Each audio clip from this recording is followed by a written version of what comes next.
बिस्मिल्लाहिर्रहमानिर्रहीम, अस्सलाम वालेकुम। 28 मार्च का आगाज़ हो गया है मंगल के दिन का, और आज सुप्रीम कोर्ट ऑफ पाकिस्तान में दूसरी समाअत होगी। 90 दिन में इलेक्शन कराने का जो सुप्रीम कोर्ट ने हुक्म दिया था और कहा था कि अगर 90 दिन में मुमकिन ना हो तो फिर करीब तरीन जो तारीख है 90 रोज़ के उस पर इलेक्शन करा दिए जाएँ, और फिर जो कुछ हुआ वो आपके सामने है। इस मामले को चैलेंज किया गया सुप्रीम कोर्ट ऑफ पाकिस्तान में, और सुप्रीम कोर्ट ऑफ पाकिस्तान ने 5 रुकनी बेंच बनाया, और उस बेंच ने कल यानी 27 मार्च को सोमवार के दिन पहली समाअत की। आज 28 मार्च का आगाज़ हो गया है, लेकिन हुआ ये कि 27 मार्च की समाअत जब ख़त्म हुई तो उसके कुछ ही देर बाद जस्टिस मंसूर अली शाह साहब और जस्टिस जमाल खान मंदोखेल साहब का वो इख्तलाफी नोट, उसका तफसीली फ़ैसला जो है वो जारी कर दिया गया, जिस पे फिर आपको टीवी चैनल्स पे सिर्फ वो नज़र आया।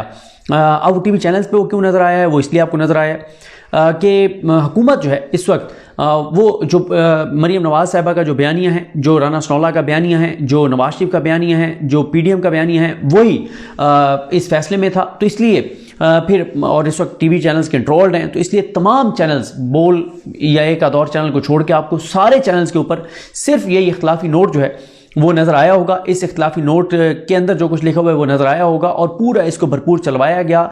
एक पूरी कंपेन चलवाई गई chief justice Pakistan justice Umar Ata Bandial साहब के खिलाफ। एक तो ज़ाहिर है ये टाइमिंग बड़ी ज़बरदस्त थी कि उधर से सुप्रीम कोर्ट ने ये मामला टेकअप किया, और उधर से ये इख्तलाफी नोट जो है ये इसके तफसीली जो फ़ैसला है इख्तलाफी नोट का वो जारी हो गया। अच्छा, इसके हवाले से कुछ हक़ायक़ हैं वो मैं आपके सामने रखता हूँ, और ये भी बात करेंगे कि इसका आज की इस 5 रुकनी बेंच की समाअत पर क्या असर पड़ेगा, इस पर भी बात करते हैं। सबसे पहली बात तो ये है 27 मार्च का ऑर्डर जो हमने आज बोल की स्क्रीन पर भी चलाया है। समी इब्राहिम साहब के प्रोग्राम में आप देखें, उन्होंने तफसील से इन चीज़ों पर बात की है, उन्होंने स्क्रीन के ऊपर वो चलाया है। 27 मार्च का जो ऑर्डर है, ऑर्डर ऑफ द कोर्ट, उस पे 9 जजेस के दस्तखत हैं। 9 जजेस के दस्तखत हैं। तमाम वो जजेस जो 4 जिन्होंने जो अलग हुए इस बेंच से, 2 जिन्होंने रिक्यूज़ किया और 2 ने अपना बता दिया कि हमने अपना माइंड डिस्क्लोज कर दिया, आप बिठाना चाहते हैं बिठाएं, वरना हम ये मामला चीफ जस्टिस पाकिस्तान को बेंच की दोबारा तश्कील के लिए भेज रहे हैं। उस ऑर्डर के ऊपर, ऑर्डर ऑफ द कोर्ट के ऊपर 9 के 9 जजेस के दस्तखत हैं। ये बहुत अहम मामला है। जब 9 जजेस ने 9 जजेस ने ये मामला भेज दिया चीफ जस्टिस पाकिस्तान को, तो फिर वो बेंच तो ख़त्म हो गया, क्योंकि चीफ जस्टिस पाकिस्तान ने नया बेंच तश्कील दे दिया, और वो नया बेंच 5 जजेस पर जो है वो मुश्तमिल था। तो इस तरह से बेंच दोबारा बना। अच्छा, एक और चीज़ ये है कि मैं कुछ नए पॉइंट्स भी आपके सामने रखूँगा, और कुछ तो यही पॉइंट्स हैं ना जो ये आप सुन चुके हैं समी इब्राहिम साहब के प्रोग्राम में भी, और बोल पे हमने मुसलसल इससे बात की, और आज भी इंशाल्लाह बोल के ऊपर इस पर ट्रांसमिशन हम करेंगे और बात करेंगे। और ये जो पूरी ये कंपेन चल रही है अदलिया के खिलाफ, मकसद एक ही है कि इलेक्शन ना कराए जाएं, इलेक्शन के लिए सुप्रीम कोर्ट अहकामात ना दे, ब्लैकमेल किया जाए उमरताब बंदियाल साहब को, इजाज़ुल हसन साहब को, मुनीब अख्तर साहब को, इन जजेस को ब्लैकमेल किया जाए, और इनको भी कि ये भी कुछ दीगर लोगों की तरह टेक्निकल पॉइंट्स के पीछे छुप जाएं और ये ना कहें कि 90 दिन में इलेक्शन होने चाहिए, क्योंकि PDM को सूट नहीं करता, और PDM को सपोर्ट की जाए, और PDM के अलावा जो इलेक्शन नहीं चाहते उनको सपोर्ट की जाए, उनके साथ साजबाज की जाए, उनके साथ मिल के और खेला जाए। लेकिन ये जजेस तो ऐसा नहीं कर रहे। अच्छा, अब जब ये कहा जाता है, जो मंसूर अली शाह साहब और जमाल खान मंदोखेल साहब कहते हैं कि ये उन 2 जजेस की भी राय शामिल की जाए, याया अफरीदी साहब और अतर मिनल्ला साहब की, तो फिर उन 2 जजेस की भी राय मौजूद है, और ये सोमोटो जो है उन्हीं 2 जजेस की राय जो है, उन्हीं का जो ऑर्डर है, उन्होंने जो रिटर्न लिखा है जस्टिस इजाज़ुल हसन साहब और जस्टिस मज़ाहिर अली अकबर नकवी साहब ने, जो डोगर के केस में, डोगर साहब के केस में जो उन्होंने जो ऑर्डर लिखा है, जो उन्होंने चीफ जस्टिस पाकिस्तान को मामला भेजा है, उसी में ये लिखा हुआ है, उन्होंने अपनी राय दी है। अगर इन 2 की राय काउंट होगी तो उन 2 की राय भी काउंट होगी, अगर उन 2 की राय काउंट होगी तो फिर 5-4 का फैसला कर लें। फिर ये जो है वो फिर ये 4-3 का नहीं है, फिर ये 5-4 का फैसला है, क्योंकि उन 2 जजेस का जो नोट है वो इस सोमोटो का जो सोमोटो लिया गया उसमें भी वो नोट शामिल है। तो इसलिए ये सियासी इसके ऊपर बात हो सकती है, ये जो इख्तलाफी नोट आया है, मीडिया पे हाइप क्रिएट की जा सकती है बहुत कुछ, लेकिन कानून की अदालत में इसका कोई इम्पैक्ट नहीं है, इसका ज़ीरो इम्पैक्ट है। और फिर ये देखें कि ये जो जजेस हैं, मोज़ेस 2 जजेस, ये माइनॉरिटी में थे, ये अक़लियत में थे, ये अक्सरियत में नहीं थे। और इसमें मैं आपके सामने एक अलग से एक वीडियो में रखूंगा कि अगर इस दलील को मान लिया जाए तो फिर काजी फाइज ईसा साहब के खिलाफ जो केस था वो भी फिर जो है वो 4-4 से था, और उसमें भी बड़ा फिर काजी फैसल साहब के खिलाफ भी मामला फिर टेकअप होगा, फिर उनके खिलाफ भी टेकअप होना चाहिए। उनका मामला फिर उनके हवाले से, जो उनकी फैमिली के हवाले से जो रिपोर्ट थी FBI की, फिर वो भी दोबारा इनफील्ड होगी और फिर उसमें बहुत सारी चीज़ें हैं जो इसमें वो ख़त्म कर दी गई। तो वो मामला एक अलग से मैं करूँगा कि उसमें मुनीब अख्तर साहब ने क्या लिखा था।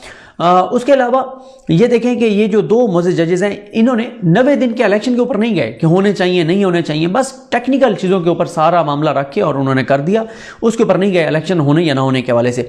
फिर एक और चीज़ है जो मैं आपके सामने रखता हूँ, क्योंकि हमने ये सारी समातें अटेंड की हैं, आपको अपडेट करते रहे। जब ये 5 जजेस आकर बैठे, जब 5 कुर्सियाँ लगवाई गई, जब बताया गया कि 2 जजेस ने इसलिए रिक्यूज कर लिया, उनके ऊपर एतराज़ आ रहा था, 2 ने अपना माइंड डिस्क्लोज कर दिया है और उन्होंने भी कहा, तो उस वक्त जब 5 जजेस बैठे तो एक बार भी उन समातों में एक बार भी जस्टिस मंसूर अली शाह साहब ने और जस्टिस जमाल खान मंदोखेल साहब ने एक बार भी ये नहीं कहा कि ये बेंच की तश्कील गलत है। सबसे पहले बेंच की तश्कील का मामला देखा जाए और उन 2 जजेस को भी बिठाया जाए, जो 2 जजेस जो हैं वो अभी भी बेंच का हिस्सा हैं। अगर वो बेंच का हिस्सा थे, जब वो कोर्ट में बैठे नहीं हैं, जब उन्होंने आर्गूमेंट्स नहीं सुने, जब उन्होंने तो पहले अपना माइंड डिस्क्लोज कर दिया। जब उन्होंने माइंड डिस्क्लोज कर दिया, और फिर ये बहुत इंपॉर्टेंट है कि जस्टिस जाहिया अफरीदी साहब ने अपने उस नोट में लिखा है कि मैं ये डिसमिस कर रहा हूँ, ये अपीलें, मैं ये सोमोटो बनता ही नहीं है, ये सब डिसमिस।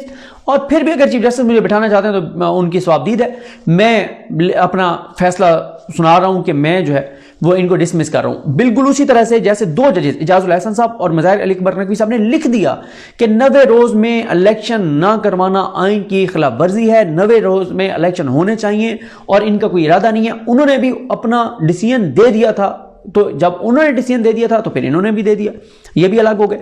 तो जाहिया अफरीदी साहब के नोट में लिखा हुआ है कि मुझे बिठाना चाहते हैं बिठाएं, लेकिन मैं ये डिसमिस कर रहा हूं।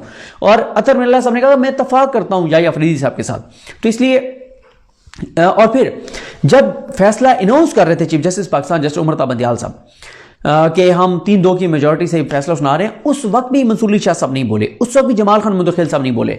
और जब उन्होंने अपने इख्तिलाफी नोट लिखा जो शॉर्ट ऑर्डर था, उसमें भी उन्होंने ये नहीं लिखा कि ये 4-3 का फैसला है और ये 3-2 का नहीं है, वहां पर भी उन्होंने नहीं लिखा जब अनाउंस हुआ।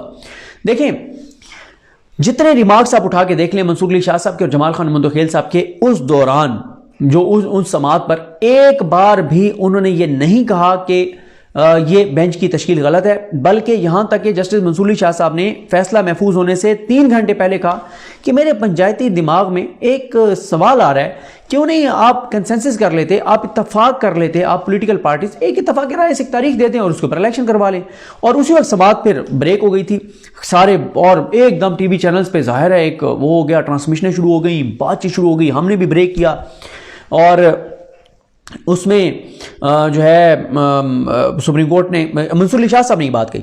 उस वक्त तो मंसूर अली शाह साहब ने ये नहीं कहा था कि ये काबिल समात नहीं है या बेंच की तश्कील ठीक नहीं। उस वक्त तो मंसूर अली शाह साहब ने खुद कहा था कि जाएं और कंसेंसस करके ले आएँ।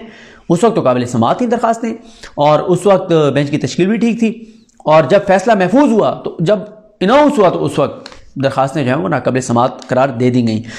तो इसलिए बेंच की फॉर्मेशन का मामला ही इस बेंच के सामने नहीं था, बेंच की फॉर्मेशन के ऊपर सवाल ही नहीं उठाया गया, बेंच की तश्कील के ऊपर सवाल ही नहीं उठाया गया, कोई बात ही नहीं की गई। और फिर अगर ये 4 दिन का फैसला था, जो कि नून लीग ने भी उसी वक्त कह दिया था, राना सनाउल्लाह ने और मरीम नवाज ने कह दिया था, जो अब इस तफसीली उसमें आया, तो नून लीग रिव्यू फाइल कर देती।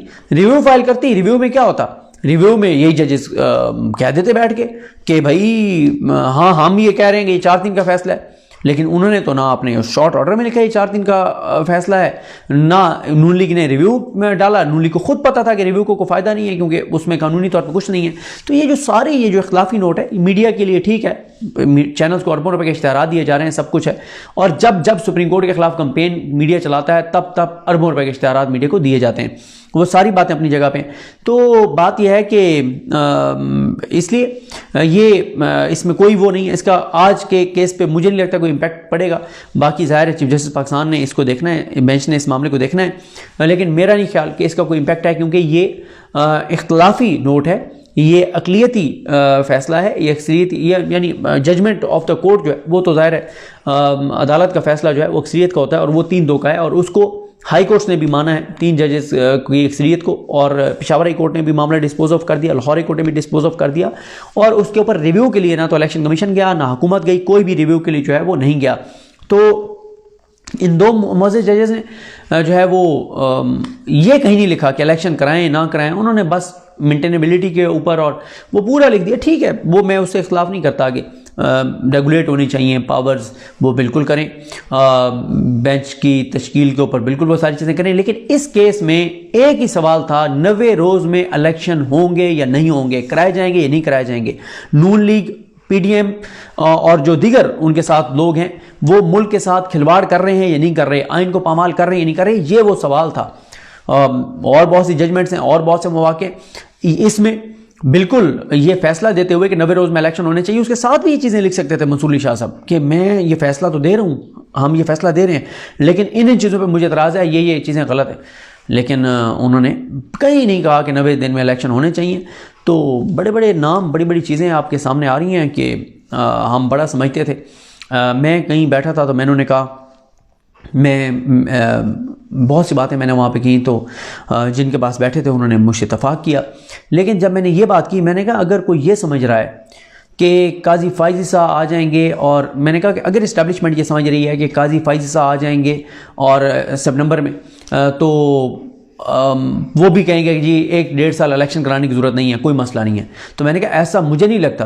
तो वो भी एक अहम शख्सियत थी, उन्होंने कहा ये आपकी गलत फहमी है कि काजी फ़ायज़ी साहब ये कहेंगे कि नहीं 90 दिन में ही इलेक्शन होने चाहिए और 1.5 साल इलेक्शन इल्तवा नहीं होना चाहिए। तो उस वक्त मैंने कहा, मैंने फिर भी कहा, मैंने कहा सर आपकी राय अपनी जगह पे, मुझे नहीं लगता कि ये हो, लेकिन अब चीज़ें आपके सामने हैं जिस तरफ जा रही हैं कि 90 दिन में इलेक्शन नहीं करवाना।